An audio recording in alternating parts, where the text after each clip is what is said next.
You know, it's kind of crazy how menopause is such a taboo topic at work. I mean, Yeah, half the population goes through it, but we barely mention it. exactly. It's like everyone's pretending it doesn't exist. But why do you think we tiptoe around it? Well, I think it's partly because people are uncomfortable or just don't understand it. But there's this amazing woman, Sanna Gottlieb, who's really shaking Oh? things up. She's actually Denmark's only certified menopause consultant. No way! That's so interesting. How did she end up in that role? So get this. She went into menopause at just 38, Wow. and she couldn't find any accessible info. Everything was medical jargon. So she decided to, take matters into her own hands. Sounds like a real self-starter. Did she have a medical background? Not at first. She was actually a radio host and author, but now she's becoming a nurse to have a solid clinical foundation. Talk Right. about dedication. Seriously, so what's her main goal? She wants to bring menopause into the open, especially in workplaces. She believes everyone should understand it. Men, HR departments, everyone. That's a noble mission. How is she working towards it?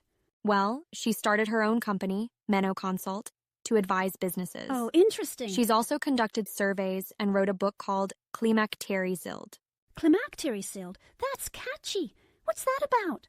It's all about menopause, but in a way that's accessible and engaging. Right. She wanted to demystify it. That's awesome. What did her surveys reveal? Well, she found that 47% of women lie about why they're absent from work during menopause. Really? And only 3% tell their manager about their issues. That's alarming. Why do you think they're hiding it? Probably fear of stigma or not being taken seriously.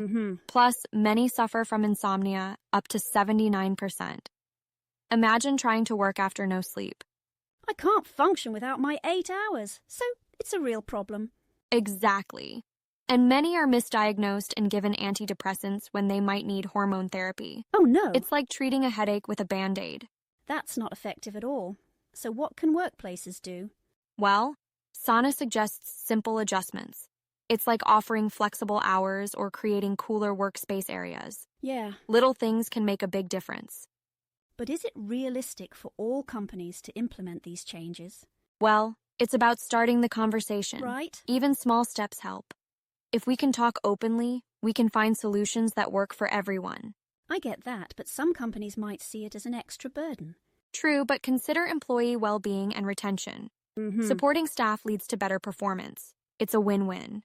That's a fair point. Maybe investing in employees pays off in the long run. Exactly. And think of it this way.